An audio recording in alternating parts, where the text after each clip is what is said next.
Thank you, Pastor Lem. So this is the final message I'm giving to you, and of course, we can talk about no other person that's better than the Lord Jesus Christ as our role model in leadership. He really set the tone and the stage and the pattern for leadership that every one of us must follow. Yan lang ang titingnan natin, hindi na tayo magkakamali. You can't go wrong following Jesus. Never. Never ka magkakamali. But if you follow human being, maraming mabubuting magagawa yun. Pero tandaan po natin na walang pastor o anumang klaseng tao na hindi nagkakamali. Nagkakamali po ang mga pastors.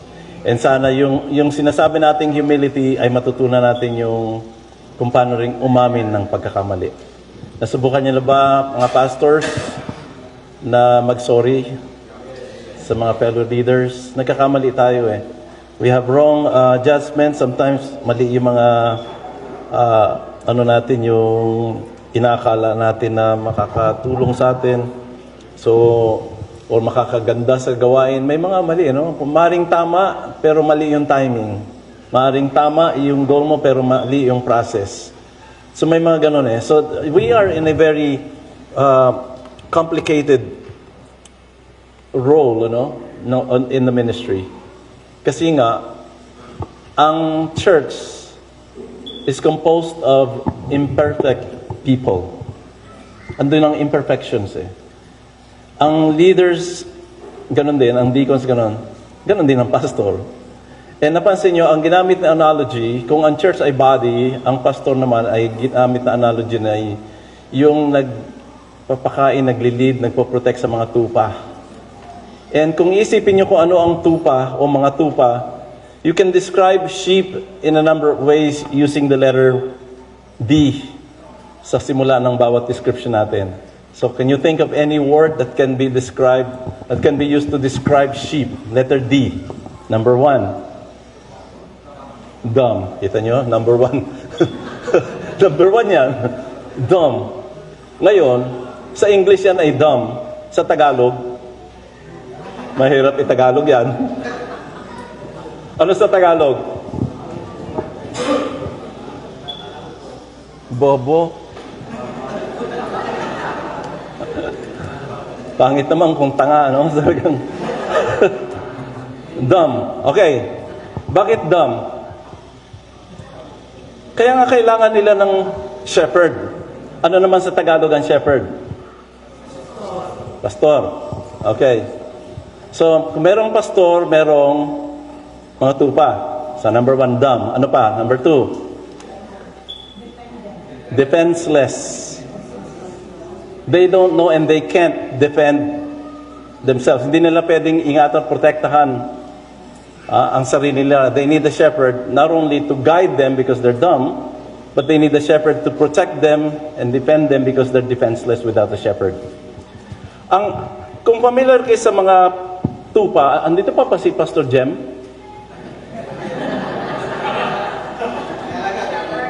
Si Pastor Jem ay yan ang ama ng tupa, di ba? Tapos kung may maliliit na tupang mga anak, yun ang anak ng tupa, di ba? So, yung lamb ang anak ng tupa. Yung adult na tupa ang tupa. Ayun, yung pastor, yan ang tatay ng tupa. Okay.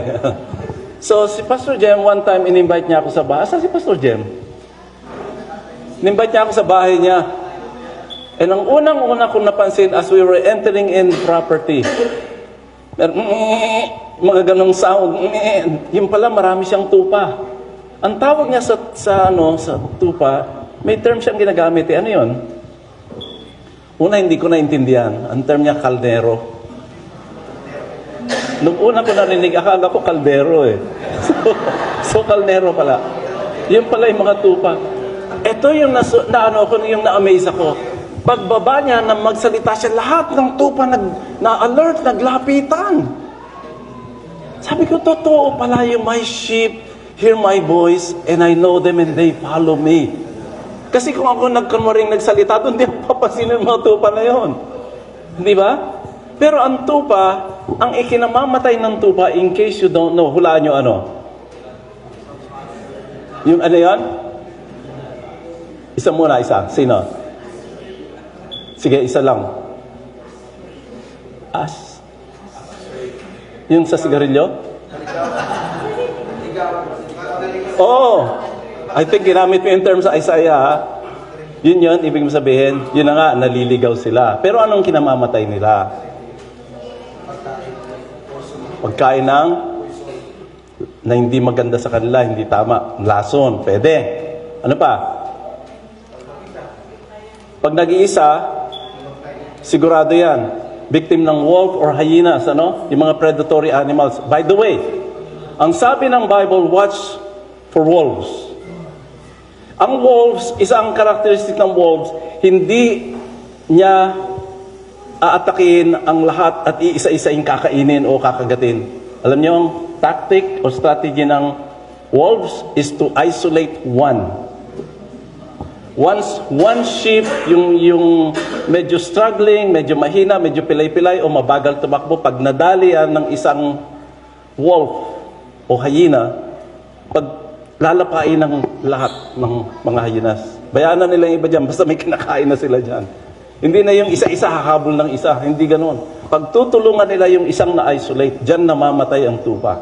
So when sheep is weak or fledgling or disabled, ano po? Victim na yan ng kaaway. Sino yung wolf na yan? Pwedeng tawang wolves, pero the spiritual dimension of it, talagang ang Satanas ang kaaway dyan. Ganyan, ang strategy ni Satanas, i-isolate niya ang isang member from the church through discouragement. Hindi yan mag-church. Once na hindi na yan mag-church, weak na yan. Madali na mabiktima yan. Lalapain na yan ng kaaway. Do you understand the analogy? Ano pa? Ang tupa namamatay through bugs, insects. Kasi pag naipon na yung mga insects and bugs dito sa bibig niya at sa ilong niya, as it breathes, papasok sa loob yun, ang tupa walang wisdom o kakayahan para ganyan din yan. Aso, pusa, ganyan, di ba? Ang tupa wala nakagano'n lang. Ano na yan? Mapupuno. Suffocated, patay pag na-suffocate. And there's men, ibig sabihin talagang ganun kadam ang tupa. Di ba? And they are directionless. They don't have any idea. Wala silang landmark, wala silang kung ano man. Basta pag yan ay kumain na ng grass, kahit saan na mapunta, basta may grass, dire-diretso na. Because they don't have a vision ng doon. Ito lang. And yan ang problem with, bakit ba tupa tayo? Because we're short-sighted. We don't always look at what's way ahead. We only see the here and now. Alam mo ibig sabihin ko? Wala tayong masyadong vision or perspective of the future or the consequences of what we do. That's why we need Jesus, the great shepherd. Every pastor needs Jesus as the great shepherd. Ang pastor ay ano? Under shepherd. Pag sinabing under who? The authority of the chief shepherd. The chief. Ano? So let's take on this subject today as we continue learning leadership. So let us pray and ask the Lord to help us now. Lord, muli hiningi namin ang tulong nyo para pagpalain nyo po kami. Sa pag-uwi namin, baon po namin lahat ng ito. Hindi po ito para lang sa dagdag kaalaman. Ang ina-expect nyo po sa amin ngayon at alam na namin ngayon, responsible na po kami. Na itong dapat po namin gawin, itong dapat namin sundin. At kayo ang aming dapat sundan. Kaya tulungan po ninyo kami sa aming pag-aaral, sa aming ikatututo at sa kapakanan po ng iglesia ng pangkalahatan para sa inyong kalwalhatian. So may your Holy Spirit guide us now in Jesus' name. Amen. So let's go to the next slide and let's read this passage. Sabi dito, Jesus called them together. Sino ito? Apostles. Sabi niya, you know that the rulers of the Gentiles lord it over them. And their high officials exercise authority over them. Twice ang sinabing over them. Not so with you.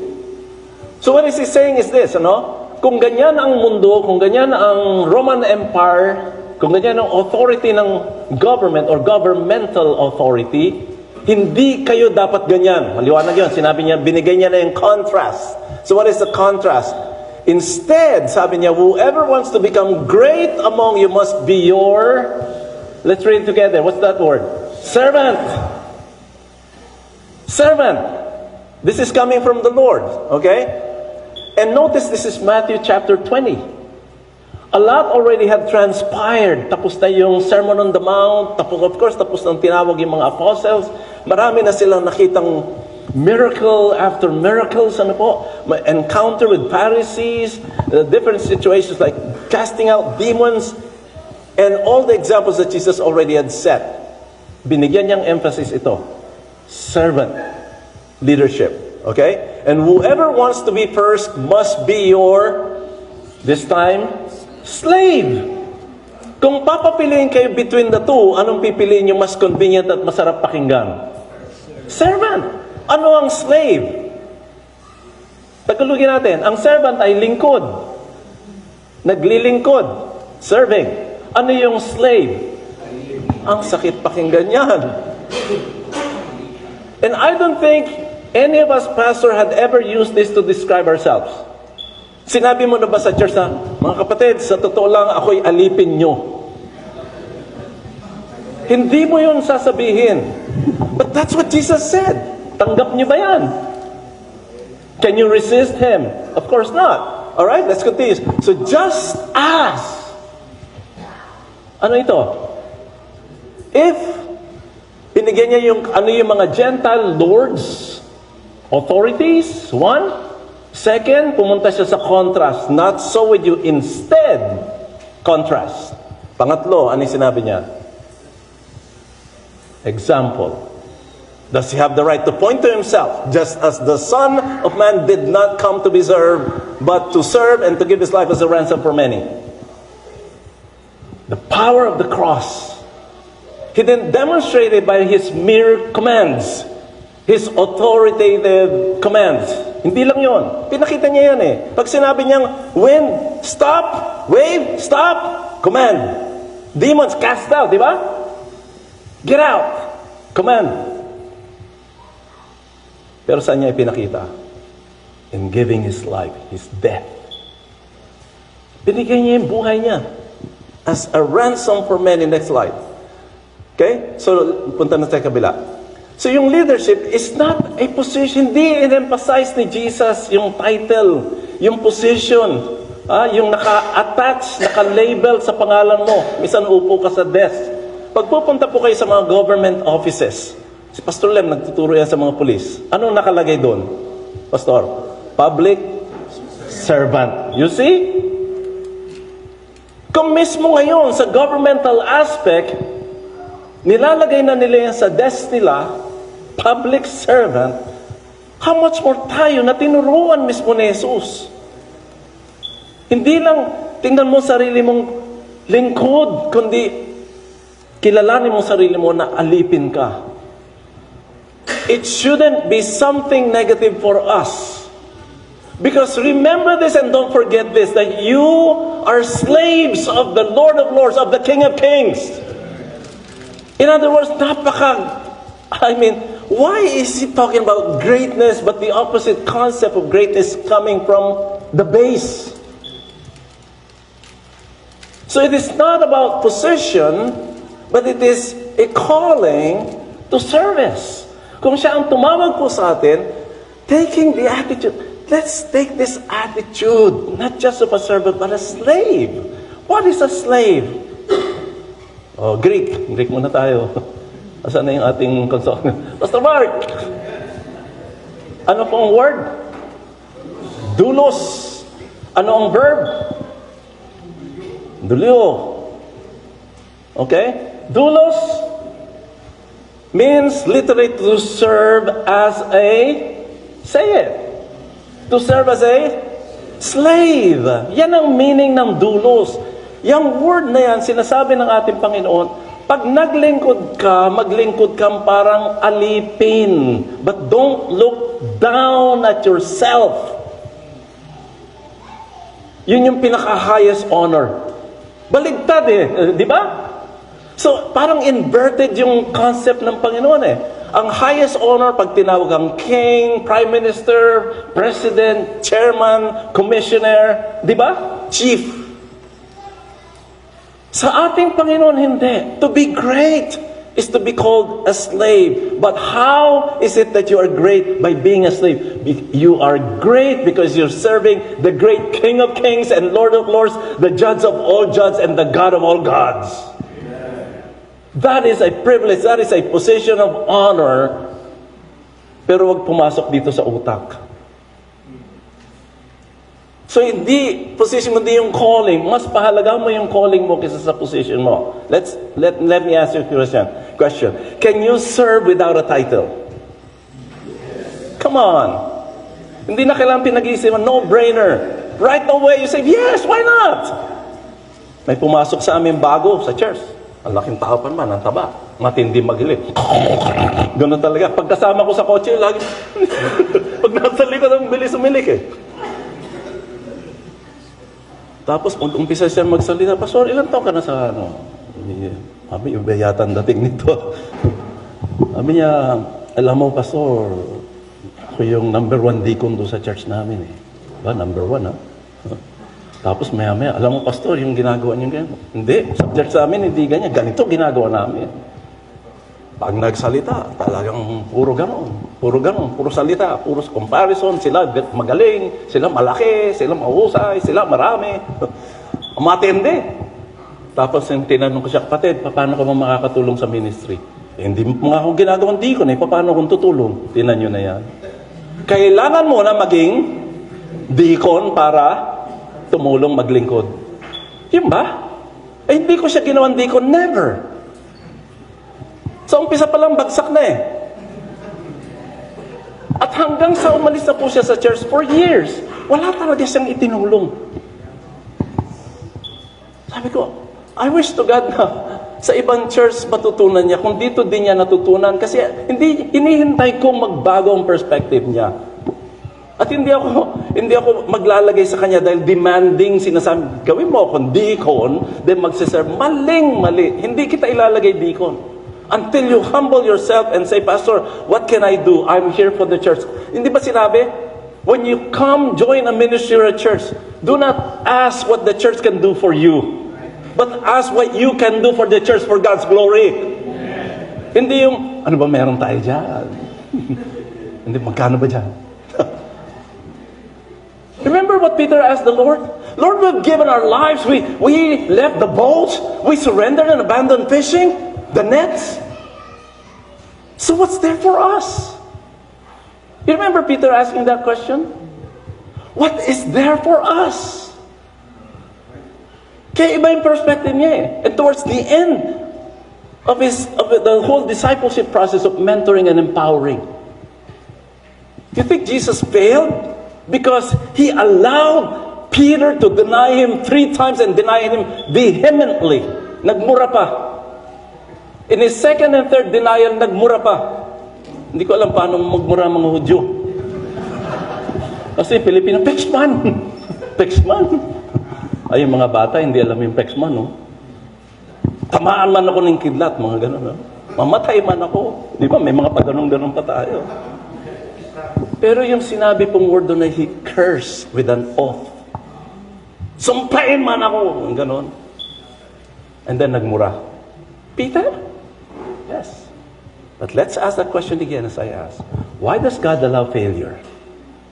Why? And what was the result of that? Did Jesus lose him? No. He gained him even a better Peter. Once he saw the resurrected Jesus, that is a whole, what do you call that? A different kind of a spectrum now. Game changer. Nag-shift into a coward Peter running away, denying the Lord, hiding, cowering in fear, into the kind of Peter, mamatay man ako, come on, kill me. Give it your best shot, but I'm going to still preach about Jesus. And the moment Jesus asked him, by way of restoring him, Peter, do you love me more than these? You love me more than the nets and the boats and the fish? You love me more than that? So that at some point in John, in the latter chapters of John, the last couple of chapters, it opened with this statement, and Peter went back fishing, and the disciples said unto him, can we also go with you? That kind of influence, until the Lord asked him 3 times, just like he denied 3 times, Peter, do you love me more than these? If you look at it in the original, para mas maintindihan nyo, bakit pa ulit-ulit si Jesus? Hindi po. Let me explain to you. Peter, do you agapao me more than these? What's the other word for love? Phileo. What else? Storge. Phileo is filial love, right? Family, friends, filial love. What is called storge? More on emotional. Nadala lang ng emotion. What about the other kind of love? Eros. It is erotic, di ba? It is eros, it is physical. Ito lang. Physical, yung attraction. Ganyan, mahal kita eh. Bakit? Ang ganda mo eh. Mahal kita kasi, wow, may katawan mo, di ba? Ito, eros. And most of the time, lust, evil. But Jesus was asking him, do you love me unconditionally? Do you love me the way I love you? Alam niyo sagot ni Peter? Yes, Lord, I love you, I phileo you. Examine niyo yung Greek. I phileo you. So, yung ba ang tinatanong ni Jesus at yung bang gusto niya marinig sa kanya? Do you agapao me? Sagot, do you, I phileo you? Hindi unconditional, hindi divine love. Hindi the apex of love? Hanggang diyan ka lang, Peter? Tanungin kita ulit, Peter, do you agapao me? Same answer. Feed my lamb. Hanggang diyan ka lang. And the 3rd time, Jesus said, okay, I hear you. But now, I'm gonna ask you, do you only phileo me? Ang ganda ng play of words, no? Do you only phileo me? Do you only love me like a cousin, like a brother, like a friend? Hanggang dyan na lang ba tayo, Peter? Iyak na si Peter. Yes, Lord. You know everything. You know my weaknesses. You know I failed. You know I denied you 3 times. And yes, Lord, I agapao you. Kita mo? Now, the impulsive Peter was more careful. Hindi na yung bigla-bigla. Can I also walk on water? Ang galing ni Peter. And only to be drowning, Lord help me. Di ba? Siya yung, I can do that. Siya yung, I know. So what do they say that I am? Oh, you're like Elijah this, like John the Baptist resurrected. But what do you say? You! What do you think that I know! You are the Christ, the Son of the living God. 1 week later, ano nangyari? I don't know him. Siya yung impulsive Peter, Lord, I am ready to go with you both into prison and into death. Yabang. You see? Yun yung Pride. Yun yung S-I-N. Nung dumating yung mag-arrest, and prior to that, sabi, mag-pray kayo, Peter, James, mag-pray kayo. Darating na ang tukso. Darating ang pagsubok. Anong ginawa? Tulog. Bakit tulog? I am. Kaya ko yan. Kailangan mo pang mag-pray. Kaya ko yan. Anong tawag doon? Yabang. Pride is yabang. Yung hindi ka mag-pray, it's the result of you having so much confidence in what you can do. You are completely self-reliant, self-dependent, no need of God. Ganun yung tao. So ano ang 3rd aspect ng kanyang pagbagsak? Pagdating na mag-a-arrest, na-betray si Jesus, ni Judas, ina-aresto, anong initial impulse and reaction ni Peter? Tell me. Ano? Oh, ang galing, ha? Huh? I am ready. I'll go with you to prison and into death. Naku, may sound effect pa yan. Nakita niyo? Kita nyo? Tanong ko kayo, saan tinamaan si Malchus, yung servant? O, ano si Peter? I am ready. Kaya ko yan. Hindi ko kailangan mag-pray. Meron akong ganito. Huwag kayong loko-loko. May ganito ako. Pero ang tanong ko sa inyo, is he really a swordsman or a fisherman? Ang bira, ang layo sa target eh. Ang layo, Peter. Dapat dito eh. O kaya dapat dito eh. Ang bira, tenga eh. He was acting on impulse Acting in the flesh, that's what happened, my brothers and sisters, when you're not ready for the test and the temptation. You speak harsh. You react based on the flesh. Marami kayong tenga na pinuputol at nalalaglag ang mga tenga dahil sa mga salitang pabigla-bigla. Thank God, nandiyan si Jesus. Dampot ng tenga, balik ng balik. Ha? Ilang tenga na naputol nyo, kakapreach ng, kayo, mga tamad, mga gago kayo, lumayas kayo dito. Galing ng mga pastor na ganun pag nag-preach, di ba? Ayun yung tanggapin, mensahe ko maluwag, bukas ang pito, lumayas kayo. Galing. Di ang sakit nun. Buti na lang may Jesus coming, healing, stooping down, picking up ears. That is humility, my friends. Unless you stay close to Jesus, following his example, you're gonna hurt a lot. Baka in your ways, listen, I'm sure you're never gonna say, I don't know him. But let me make a point. Many times when you don't follow him, you don't listen to him, you don't obey, you are actually saying, I don't know him.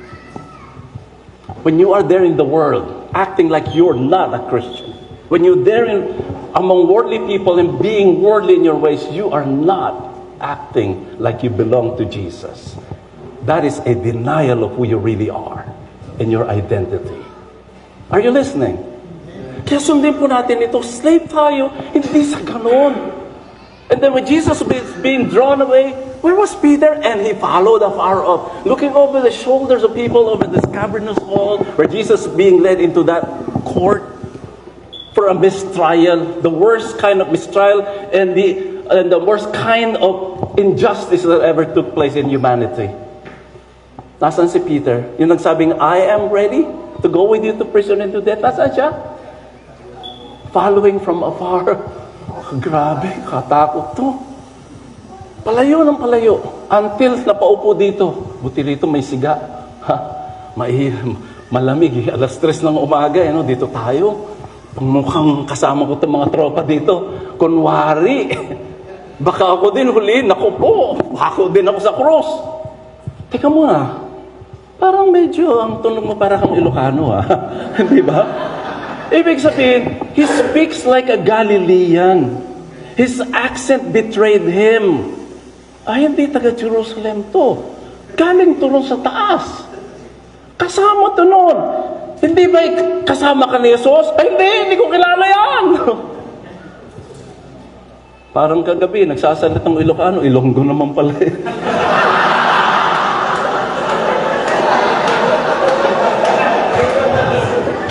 Asa si Pastor Drazen? Pastor, tawa ako ng tawa dyan kagabi talaga, sabi ko. First time kong makalinig ng Ilocano na Ilonggo. Ang accent ko eh. Sabi nila, Ilonggo ako. Hindi naman ako Ilonggo eh.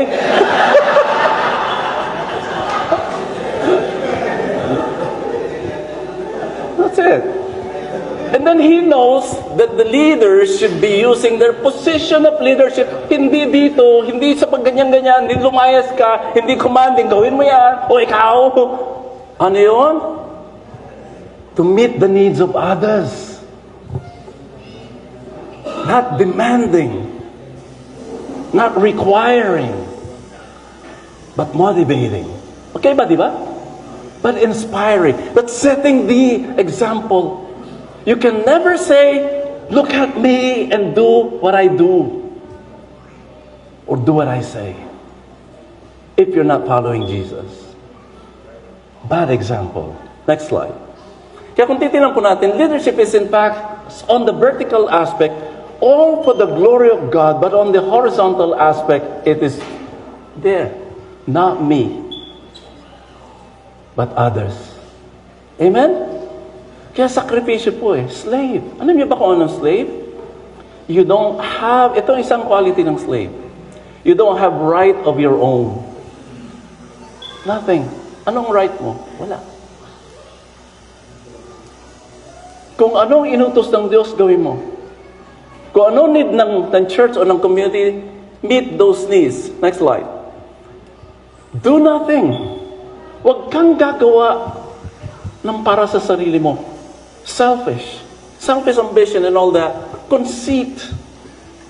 Yung sa akala mong ikaw yung magaling, conceit, ikaw yung gwapo, ikaw yung hinahangaan, ikaw yung number one. Huwag mong gagawin ang ministry na akala mo ikaw ang pinakamagaling kumanta, pinakamagaling sa pag-preach, pinakamagaling magturo. If you have that attitude, mental attitude, you will not delegate any work. Ikaw gagawa ng lahat.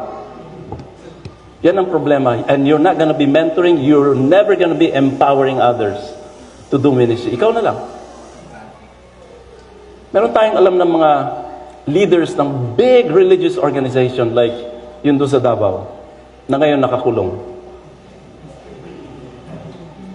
Ito yung nagsabing, hawak ko mong kaluloob mo, di ba? Ito yung nagsabing, ako na binigyan ng karapatan at kapangyarihan na husgahan ka. Bakit? Ako si appointed son of God. Appointed. Ito yung tinatanong ko na hanggang hindi ko makita ang sagot. When he was out there on television, in front of people, different parts of the world, ang dami niya mga foreigners na nasa choir niya, ang gagandang babae, ano. Siya yung pinaka-kinikilalang dinodiyos. He's claiming to be God. Tama ba ako? Maraming verses referring to Jesus, ako yun. Nakakakilabot yung sinasabi niya eh. Pero my friends, ito ang tanong ko, sagutin niyo, tulungan niyo akong sagutin. Sino ang kapalit niya ngayon? Nasa kulungan siya eh. Sino ang kapalit niya? Sino? May inappoint din siya. Another appointed son of God. The appointed son of God appointed another appointed son of God. Tingnan niyo yun? Is it running like the way it was? Kaya na. Bakit? That's where dictators fail. Yun ang kahinaan ng diktador, yung autocrat na sinasabi, in a wrong way. Ano po? Kaya huwag tayong gagawa ng ganyan dahil sa kayabangan, yung pakasarili, kundi in a very act of humility, counting others more significant than yourselves. Ito mas magaling to. Pwede ba ikaw muna mag-preach? Give him the pulpit. Why not? Kung nag-aaral siya ng homiletics, nag-aaral sa Bible school, alam mong marunong mag-preach, huwag kang matakot. Yung iba, teka muna, baka masapawan ako niyan eh. Youth pastor lang yan. Baka mamaya, yan na maging pastor. Delikado yung position ko. Position? And tell me if I am wrong in saying that in some cases, yun ang takot ng pastor. Hindi mo nakita na positive perspective, positive, na pwedeng may ma-contribute yan. Ikaw ba gusto mo gawin mo lahat? I told you, nung nag-pioneer po kami ng church sa Daet, isa ko lang eh. And then the two families got saved. Nung umpisa, ako yun, at syempre, wala namang maglilid ng pagkata ako yun. Di ba? Sino magbabible study? Di ako. Sino magpipreach? Di ako. Kakanta kami, wala namang mag-gitara. Eh di nag-gitara ako. May piano, Bible study kami sa bahay, may piano, wala pang chapel. Walang marunong mag-piano. Pinag-aralan ko pa ang piano. Di ako nagpipiano. Ako rin yung announcement. Pero yung ba ang plano ng Diyos? In a pioneering stage, dapat sandali lang yan and mag-develop ka ng mga abilidad. Kapag ka natuto na to, marunong mag-gitara to, sige, siya na mag-gitara. Marunong naman na palang mag-piano to, ibigay mo na sa kanya. Kung makapag-raise ka pa, makapag-disciple pa, makapagturo ka pa, at marunong na mag-share sa Bible study, bigyan mo ng opportunity. Do not do everything. Why? Yes, you're gonna burn out. You give it all out, ubos, mabilis lang. Mabilis ka maupos. Let each of you look not only to his own interest, hindi yung makasarili ka lang. Anong titingnan mo? But also to the interest of others. Next slide. Okay? That is what Paul said. Tingnan niyo po itong idea na to. In this, what do you call this? In this slide, a leader is positioned as a servant to serve others. Yan yung sinasabi nating contrasting secular leadership with Jesus' idea of leadership. Ano nakikita niyo dito? Number one. Ito yung Jesus' view of leadership kapag ka nasa ministry ka. You are a slave. Number two, you serve God's agenda. Diba? At saka ito, kilalanin mo, the one who positioned you in such a place where you're ministering to meet some needs is God. God put you there. God called you as a slave to serve. And God is giving you a task to serve not your agenda. Not even the church agenda, but whose agenda? God's agenda. Now, let's compare this with secular idea. Ito yung secular leadership as opposed to Jesus' idea of leadership. The leader is not called, is not placed by God. Sino to? A leader is positioned above and over others. Siya yung nasa top. Anong tawag dyan sa mga company, corporation? Anong tawag dyan? CEO, chairman, chief, whatever. Executive officer. Tapos nasa baba, mga CFO and all others. Executive, ano po? Ang secular view of leadership, ang chairman, ang president, ay first. Anong pagkakaiba sa ministry? Tayo ay slave last. Kaninong agenda ang pinupus ni chairman at ni chief at ng president? Own agenda. You see the contrast? Now, go to the next slide. Magkaiba eh. So when you're doing ministry, you should shun away any kind of thought, idea, or any kind of perspective, or yung assumptions na kagaya ng secular. Huwag mong ikukumpara ang ministry sa secular. Ang problema ng mga churches ay may mga deacons na ang tingin nila secular. Sinabi nilang, Pastor, saan ka pupunta? Hindi, Pastor. Kailangan mo magpaalam sa board. Kailangan aprubahan ng board yan. Because on the secular point of view, sila ang employer mo. That's where they're coming from. That's why they talk like that, they act like that, and make such decisions as if they are the boss of the pastor. Anong kasunod niyan?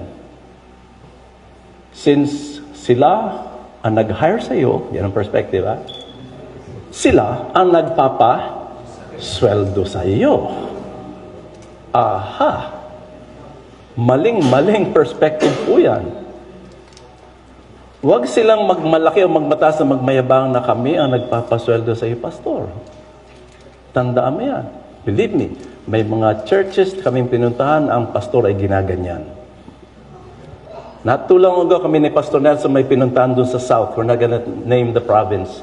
Yung pastor po ay pinalayas sa church over the issue of property. Di ba masakit yan? Yung palayasin yung pastor. At that day, pinalayas sila, hindi nila, saan sila mag-worship service. And Pastor Nelson is leaving tomorrow to go to that church again. Nangyayari po yan. Next slide, no?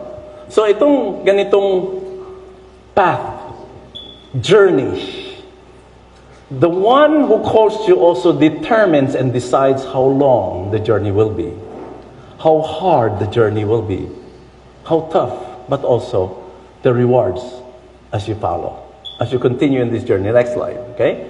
Jesus' sentiments about leadership in God's kingdom is communicated as a, mark this word, you and I are here not because we have the right to be here. Erase nyo na yun. Ang pinag-uusapan natin dito, mga kapatid, ay hindi karapatan, kundi ito ay pribilehyo. In other words, you have to look at yourself as called, chosen by God, sent by God, appointed by God to do such tasks in a certain church or community or locality. And it is a privilege. Let's say the word. Privilege. Sabihin mo sa katabi, kapatid, privilege ka. Hindi, you are privileged. Binigyan ka ng privilege ng Panginoon na maglingkod sa Kanya. Tandaan po ninyo ito. There is no more higher or more noble calling than being called in the ministry to serve the King of Kings. Wala nang mas mataas pa. If any man desires the office of a pastor, bishop, episcopos, he desires a noble work. The word kalos there, good work, means noble. Look at your calling. It is a high calling. Look at your position. It is a high position. That's supposed to be approached with an attitude, with a heart of humility. Kaya nga, kung iniisip mong nandun ka, sabi ng parang hindi, tingnan mo nandito ka. Servant, slave. Privilege for leaders to become fullness of what God has called them to be by serving others, and what's the word? Humility. Ito, tinanong ko to sa Iloilo sa Dome. Ano ang pagkakaiba ng right sa privilege? Let's be a little interactive. Right. Right. Karapatan. Pagkarapatan, dapat ba sa iyan? Mapasa iyan? Karapatan. Tama? Kung halimbawa, 4 kayo magkakapatid, namatay ang magulang mo, may naiwang 1 hektarya yung lupa, karapatan mo bang 25% ng property sa'yo? Yes! Pero kung gumawa ng will ang magulang mo at sinabing hindi, 50% sa'yo, ano yan? Pribilehiyo mo yan. Okay? Pero anong privilege as opposed to right? Ang right is inviolable. Hindi pwedeng yurakan yan ng iba. Right mo yan. You have the right to live. Amen? You have the right to worship God. You have the right to believe what you believe. You have the right to express yourself. Tama? In the area of speech, freedom of speech, when does your right end? When does your freedom of speech or expression end? Kailan? When you are already doing damage to the reputation and character of others, that's where your right had ended. Wala kang karapatang siraan, pasinungalingan, o mag-accuse ka ng mali sa tao yan. Hindi yan karapatan. Yan ay opinion. Intindihan niyo na? Magkaiba yung opinion sa karapatan. Ano naman ang pribileyo? If the right that you have cannot be taken from you, it is inviolable. It cannot be trampled upon by other people around you. Then the privilege is different. Privilege is something that was granted to you, and because it was granted, not as a right, then that privilege can also be taken back. Correct. Ang example ko pong ginamit dito, ito. Right? Kung ikaw may pag-aaring lupa, karapatan mo makakuha ng titulo. Tama ba? Karapatan mo yan. Provided by the law. Ang government agency dapat i-provide sa yan. Ngayon, kung ikaw ay legal age na, gusto mo mag-drive ng sasakyan, karapatan mo ba mag-drive kahit walang lisensya? Wala kang karapatan mag-drive, wala kang lisensya. Ngayon, nag-apply ka ng license, that license was granted to you. Is it a right or a privilege? Privilege. So that means that granted license can be suspended or revoked. The same as the privilege that we have in serving the Lord. This serves as a beautiful thought for us to continue serving because we are most privileged group of people. Na naglilingkod sa Panginoon. Kahit hindi ka pastor, naglilingkod ka sa Panginoon. You have that great privilege.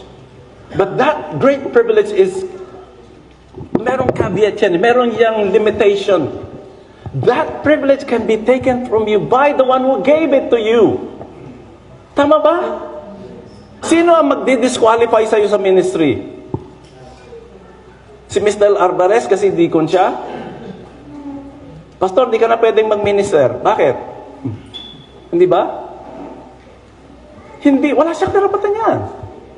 Ang may karapatan ay kung sino naglagay sa'yo dyan. Ang may karapatan, bumawi ng buhay mo, yun nagbigay ng buhay mo. So ang karapatan na yan sa Diyos, ang sa iyo ay pribilehiyo. So mag-iingat ka sapagkat pwedeng the Lord gives, the Lord takes away. Kaya meron pong nadi-disqualify sa ministry, but church, be careful na hindi kayo mag-disqualify sa pastor. Gaya ng sinabi ko sa inyo kagabi, it is easy to hire, but it is almost impossible to fire. Kasi careful tayong i-violate yung karapatan at kalooban ng Diyos. It is a matter between that servant and God. Ano ang grounds for disqualification? Tayo bang set ng ground? Iba't ibang idea natin dito. Debatable to. Pastor, pag nagkaroon ng immoral act, hindi na pwede mag-serve. Kung pagbobotohan natin yan, siguro maraming kamay magtatas. Tama yan, Pastor. Pag sabihin natin, tama ba yan? O mali? Mali yan, Pastor. Madi-divide tayo. Magkakaroon tayong division of the house. Di ba? Bahala ang Panginoon. Bakit? Kung si Peter nga 3 beses siya nung kinailan, pinabalik pa Si David, nangalo niya. Ano sabi? He's a man after God's own heart. Bahala ang Panginoon. And if you yourself see yourself not fit for ministry, bahala ka mag-decide. But I'm not the one to tell you. Hindi ka na magpapastor kasi nalaglag ka na Ano, wala ka ng kapatawaran? Wala na bang chance? Ilang great pastor ang nalaglag sa Amerika ay nakabalik sa ministry. Alam niyo ba yon? Marami. Because we have a God of mercy and compassion and forgiveness. The God of second chance, of third chance, and thousands of chance. He gives and He gives opportunities because it's all by His, what's the word? Grace. Do I have the right to say na ganyan ka? Huwag ka na magpastor? But nandito ako because of grace? Pare-pare lang naman tayong binigyan ng biyaya ng Panginoon eh. So as God is giving you the grace, take care of it. That's why ang sabi ni Apostle Paul, mag-ingat ka, di ba? Be careful how you conduct yourself. Next slide. Mag-ingat po tayo. Jesus' teachings and lived examples redefine the key characteristics of success from the secular idea of moving upwards to downwards mobility of serving others. Let me explain further. Sige, sa next slide. Ano po? Ano ba ibig sabihin? Familiar ba kayo sa crab mentality? Nakita niyo yung mga alimango na yan na nakalagay sa isang balde? Pag maglagay kayo ng alimangong buhay, ang bawat isang alimango, isa lang ang goal niyan. Makaakyat dun sa edge at kumapit sa edge, sisipitin niya yon para makakabila siya, makatakas. Lalo na kung yung balde na may tubig at lalo na yung balde na sa ilalim ay may apoy. Nararamdaman ng mga crabs po yan. It's getting uncomfortable. So each one will be clamoring, will be like frantically going up to reach the edge and claw it. And then get out of it. Pero yung nasa baba, anong gagawin nung nasa baba? Akala mo ikaw lang, hindi. And if you can't get out, or if I can't get out, neither can you. Sama-sama tayo, damay-damay tayo rito. Common mentality ba yan? Crab mentality? Abay, kung ako'y makukulong, sama ka na rin makukulong. Hindi ba? Hindi lang ako. Hindi lang si engineer. Kasama si congressman dyan. Kasama si senator. Kasama pati presidente. Sama-sama tayo. I go down. We all go down. That is the world. That is the way of the world. Like I said last night, it's a dog-eat-dog world. Kanya-kanyang lapaan na lang tayo. Isa pa. To get to the top, a crab mentality will be pulling down those that are in the top for them to get to the top. Di ba? Ganun yung crab mentality. Gusto magpastor? Sige, anong gawin mo? Tanggalin natin si pastor. Para sa akin yung pulpito na yan. Ginawa po sa akin yan. Pastor din. Pumunta sa church, nag-volunteer. Next thing I know, alam ko pala, na-divorce. Petition, nag-terminate yung divorce, yung marriage niya, terminated yung petition niya, dapat umuwi na siya sa Pilipinas. Hindi po, nagtago. Tumakbo sa amin. Pagtakbo sa amin, pastor, tulong na lang ako sa'yo. Sige, okay. Tulong. Galing mag-preach. Mas magaling pa sa akin. O sige, preach ka. Walang katapusan ng preaching niya. Magbibigay ng 3 points, 100 sub-points, at sasabihin, Church, hindi ko po natapos. Next Sunday, itutuloy po natin. Ako nakaganto. Ilang buwan na nagpipreach to siya na lang Hindi natapos yung message. Ay bandang huli, may nalaman po kami isang American na part ng church namin, na siya pala ay may kinakasamang member ng church namin, 3 taon na nagsasama, hindi ko alam. Nalaman ko, nagsumbong sa akin yung babae, Pastor, nagsasama po kami na, bit ngayon wala sinabi, kasi Pastor, nililigawan niya naman yung isa, tapos binibreak niya ako. Kaya ka nagsumbong kasi dinadrop. Grabe, 3 taon. Sabi ko, nagpa-practice ng choir si Loco. Pababae, immigration officer, criminal agent, itim, malaking tao.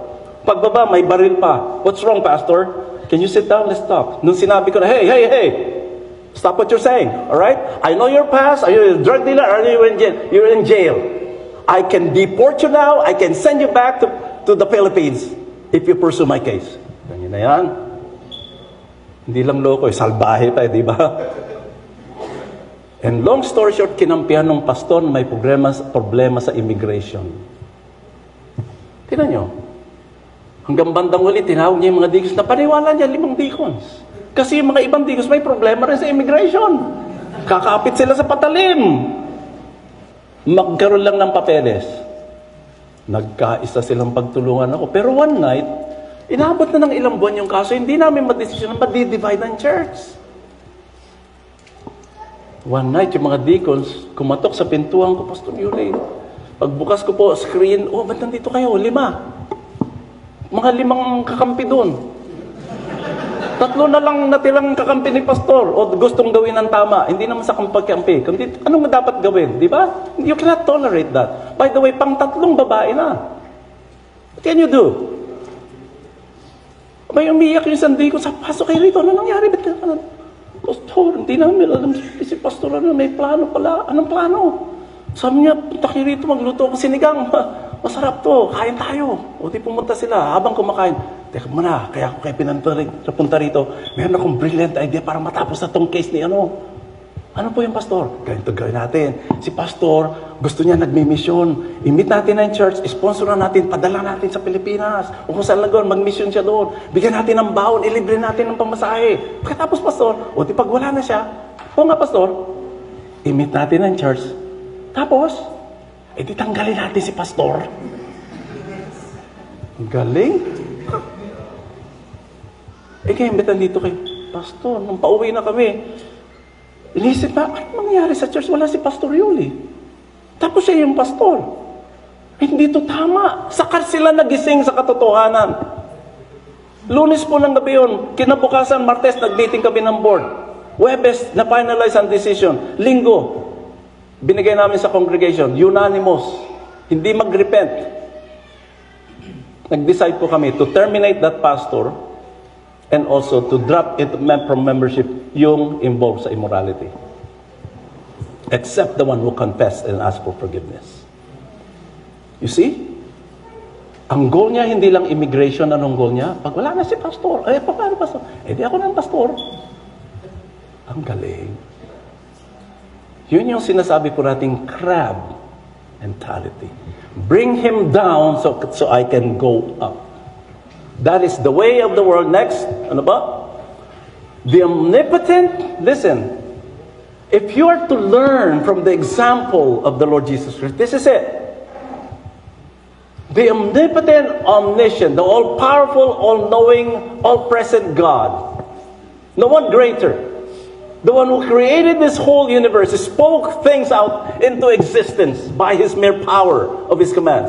Willingly took on human form and humbly went through a process of learning and growing. Luke 2, and Jesus increased in wisdom and in stature physical and in favor with God and man. Now we're talking about a perfect God. We're talking about the once invisible God, the very God of very God. The God of creation was there coexisting with the Father. He is co-eternal with God the Father. He is co-equal with God the Father. He came down and stripped Himself of everything. Just for you. And He had to reduce Himself into a small baby, into a small toddler. Anong ibig sabihin nito when He had to learn? When He had to grow? The God who is all-knowing? Is there anything that Jesus didn't know, doesn't know? Meron ba siyang hindi alam sa iyo, past, present, and future? Meron ba siyang hindi alam sa buong universe na to, sa buong planet na to? If He knows the number of the stars, He knows the very number of your hair. Alam niyo meaning nung sinabi ni Jesus? Sinabi ni Jesus, tama? Even your very hair, I know the number. Alam niyo ba meaning nun? Hindi lang yung ilang total hair nyo sa oras na to. Pag naligo ka kasi, nababago na ng bilang yan. Alam pa rin niya yon. Kung ilan yung nalagas, kung ilan yung natira. Alam pa rin niya yon. Pero the most amazing thing about that expression, kung pag-aralan po ninyo talaga, it's like every hibla or fiber of your hair, or strand of your hair number 1 up to hair number 1001, alam niya which one. Hindi niya lang alam yung total number of hair. Abay, hindi nga mabilang ang stars, alam niya eh. But they had to learn. He had to have a pedagogue to teach him, kindergarten, ABC, Jesus. He had to go through a process of growing. only to die on the cross. Oh, what humility. Sinong bababa sa ganon? Buti sana yung pinuntahan niya, para kang pumunta nasa Pilipinas ka, punta ka sa England, punta ka sa Amerika, sa Canada, ang ganda. But who would go to Sudan and Kenya and Ethiopia? Sino sa inyo? Na multi-millionaire ka doon, pupunta ka sa Sudan, magiging bilo na mga may hirap na mga namamatay sa gutom. But more than that, siya po ay hinamak, hinusgahan ng mali, pinutungan ng krus, hinagupit 39 times, pinagpasan ng krus, tinadyakan, binurahan sa muka, sinipa, binuhat ang balbas, minura. Think of that. And finally, they nailed him on the cross. He went to that point of giving his life, his body, everything for you. And how can you not serve Him? Paano hindi ka maglilingkod sa Diyos na yan? Paano hindi ka susunod sa calling niya? Paano hindi mo siya susundan? Kanya nang ginawa niya sa iyo. Nang binigay mo yung buhay mo, please, binigay mo minsan, huwag mong bawiin. Nung nangako ka sa niya, Lord, I'm grateful to you because you saved me. Then I'm gonna do whatever. Yun po yung heart ni Paul. Who are you, Lord? When Jesus says, I am. What do you want me to do, Lord? Nabago.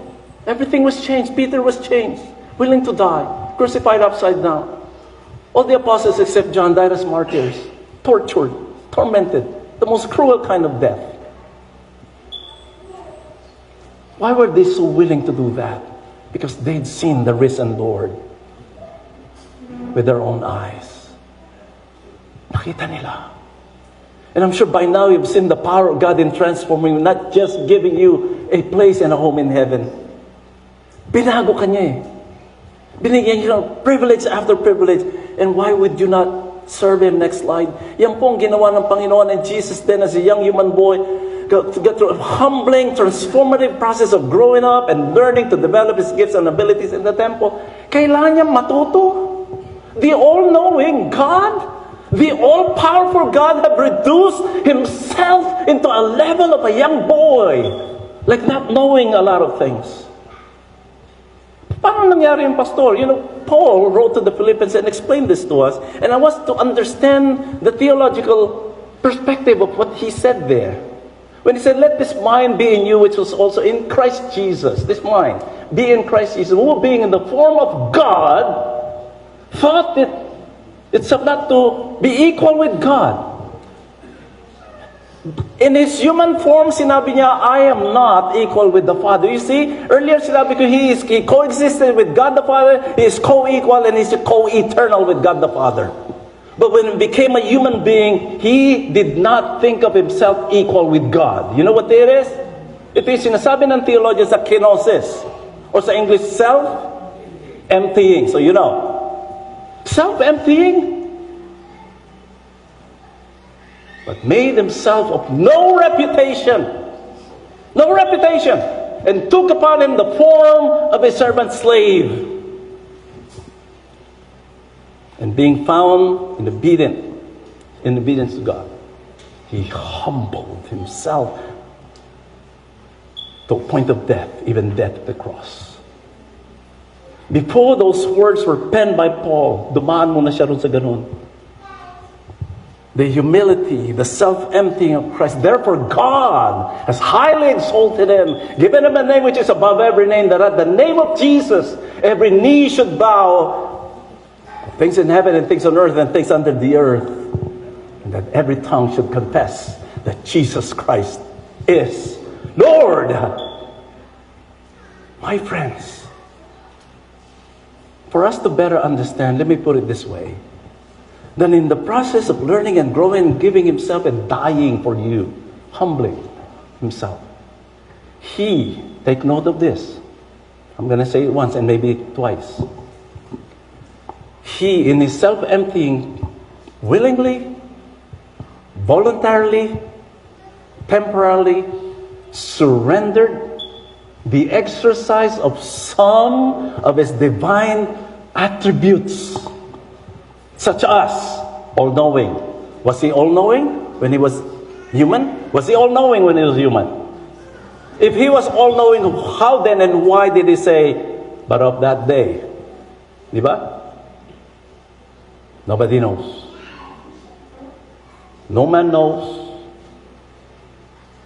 Not the angels. Even the Son of Man. Nandun niyo yan? Does that contradict theological dogma? Stating that Jesus is all-knowing? It does not. Because it is in line with Philippians chapter 2. Yung kinote ko. The self-emptying. In his human form, he limited himself. Voluntarily, temporarily. Bakit? Because he regained it. Because if he asked me now, is he all-knowing? Yes, he is. Was he limited by time and space? Yes, he was. In his human form, he could not be two places at one time. Tama. Napagod ba siya? Natulog siya? Nagutom ba siya? Nasasaktan din ba siya? Umiyak ba siya? God? May weakness? Just think of that, my friends. I'm dwelling on this now. I'm parking on this kasi I want us to really grasp this and absorb this and let it have an impact in your life para wala sa ating lalabas ditong meron pang kayabangan. Meron pang pagmamalaki at pagmamataas. All of us walking out of this place having the mind of Jesus who gave His life for you. And you are privileged. Next slide. Naintindihan niyo po ba? You want me to repeat? He willingly, temporarily, voluntarily surrendered some of His divine attributes in His self-emptying. Alright? So you call me teacher. Now, He is Lord. He is exalted as Lord. And rightly so. Ako yung Lord. You see? So, for that is what I am. Now that I, your Lord and teacher, have washed your feet, you also should wash one another's feet. I have set you again and again. He's using this word. An example. Hinugasan ko yung paa nyo eh. That you should do as I have done for you. Now, how is it that Jesus, He washed the feet of the disciples? Again, He's demonstrating in the very last moment with them, He's still demonstrating utmost humility. For one to wash another feet, he'd have to stoop down to that level. Not only stooping down and reaching floor level. Alam niyo kung ano to? Hahawakan niya yung parang mga luyang paa ng mga apostles na yun. Wala namang sapatos nun eh. Maalikabok, madumi. Kita niyo yung mga kuko nila. Wala naman nail cutter nun eh. Ano yung itsura ng kuko nila? Ano yung nasa loob ng kuko sa ilalim? Ano? Maitim. Yan ang huhugasan mo. Puro kalyo. Sino sa inyo maghuhugas ng paa ng iba? Hindi ako. Ganda, di ba? Pero ba't ginawa ni Jesus yun? Before He went to the cross. The ultimate. Ultimate. I've set you an example that you should do as I have done. Pagdating kay Peter, oh no, not me, Lord. Ito na naman si Peter eh. Ito ka na naman, Peter eh. Not me. Siya lang yung umangal dun eh. Ano sabi ni Jesus? Sige, kung ganyan gusto mong gawin, wala ka ng bagay sa akin. Ito na naman, from one, not me, into not only my feet, but my whole body. Wash me. Huwag mo nang hugasan yung paa ko, paliguan mo na ako. Ang sabi na pa na hindi na, yung naligo na, nahugasan na, hindi na kailangan hindi na kailangan paliguan ulit, kundi kailangan na lang hugasan na lang. You see, there's a difference between washing and cleansing. Washing is positional. Forgiveness and sanctification. Past, present, future, all your sins gone. Amen? Clear? Yung practical sanctification is the cleansing. If we confess our sins, He is faithful and just to cleanse us. That wash. Clear ba? Kasi, I'm telling you this, kasi may mga kagrupo tayo ngayon naniniwala, hindi mo na kailangan confess ang kasalanan mo. Wrong theology. Wrong theology. Ibang washing sa cleansing. Washing takes place once and for all positional. All your sins forgiven, past, present, future. But the reality is we still sin. We still have to learn to humble. We're still proud people. Next slide. Pastor Lem, ha? Matatapos na? Okay. So Christian leaders should therefore not be tied to roles, but should be available to meet the needs of others. Huwag mo isipin yun. Kung sakaling you were stripped of a title, would you still serve? Will you? Amen. Hindi naman natin kailangan yung titles and roles para maglingkod tayo sa Panginoon. Ano bang title ni Jesus nung pumunta siya rito sa lupa? Did he call himself chief? Tinawag ba siyang commissioner na siya lang ang pwedeng magturo? Kasi dito ngayon sa mundo, mayroong commissioner na siya lang daw nakaka-interpret ng Bible eh. Narinig niyo na yun? Maraming magagaling dito sa mundo eh, lalo nung magaling doon sa Korea. Siya lang daw ang binigyan ng karapatan at kapangyarihan mag-interpret ng Bible.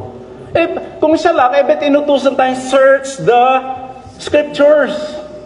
Ikaw mismo, study to show thyself what? Approve. Ikaw mismo. Huwag kang umasa kay commissioner. Jesus did not call himself what? Yung ganung mga titles? No. Ayaw niya ng emperor, ayaw niya ng king.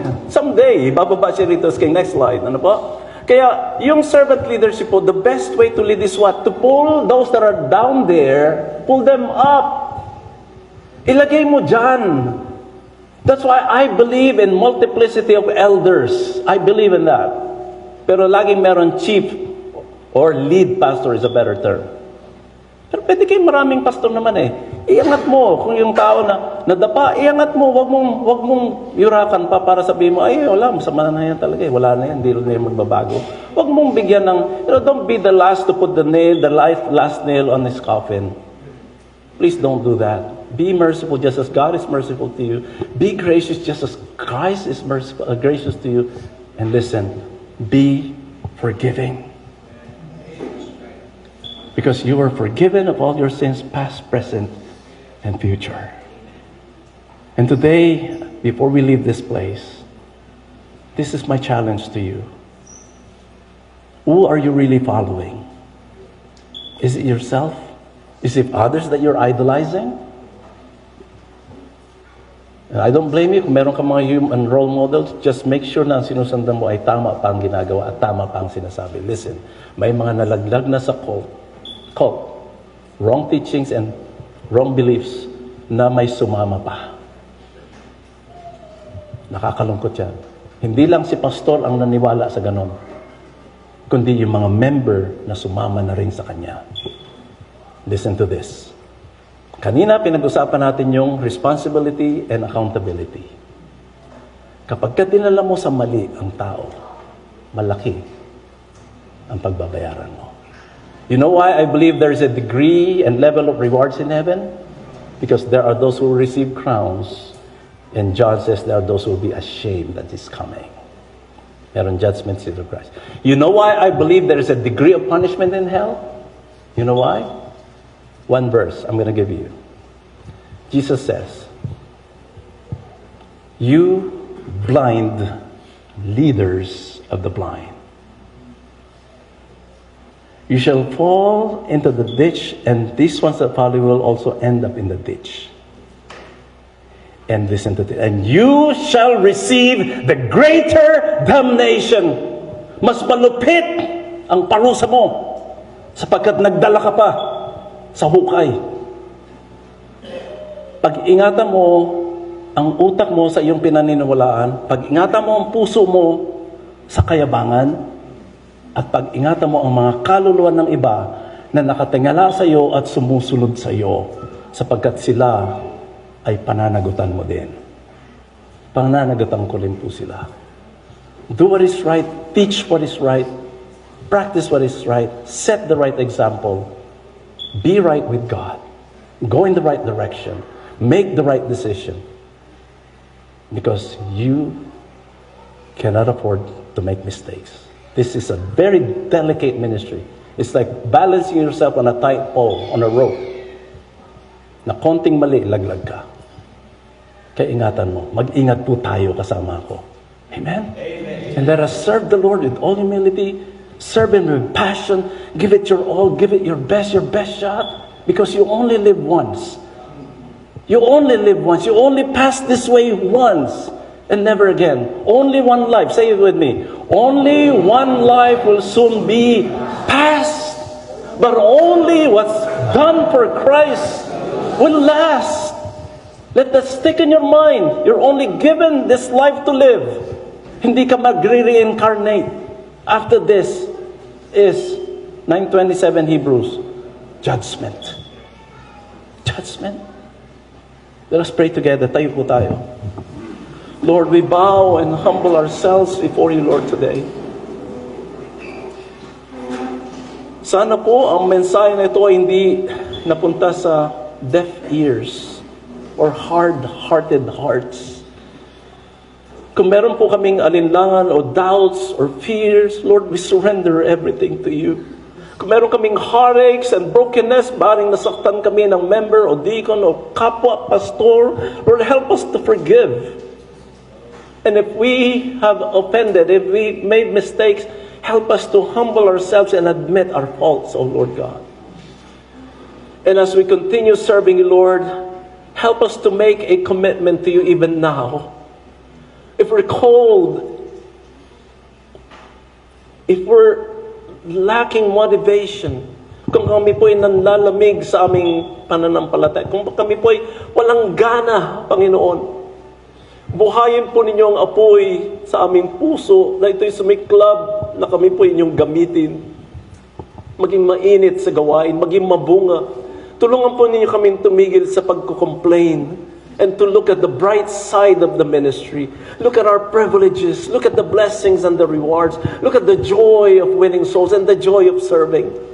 So help us not to be discouraged. And kung meron man nadidiscourage rito, Panginoon, please help them touch that heart and encourage. We lift them up to you. Lord, I lift up my fellow pastors and workers and teachers here, missionaries. May you bless every aspect of our ministry. May you prosper whatever we touch, where we put our hands into, where we lead our people, the church, into a direction that must come from you. So help us to be sensitive to your leading, but give us a heart to follow. To not just listen, but to follow and obey. Sana po maging strong ang aming commitment. Lumabas kami, umuwi kami ng lalong matibay, lalong masigla, lalong merong kagana sa gawain, at lalong may galak, Panginoon, na makita namin ang mga bunga ng aming pagtatsaga at paghihintay. At ang lahat ng bunga, Panginoon, ay iniaalay namin sa inyo. Kayo lang ang may karapatang tumanggap ng kaluwalhatian, kapurihan, at karangalan sa pangalan ng Panginoong Yesus. Amen. God bless you.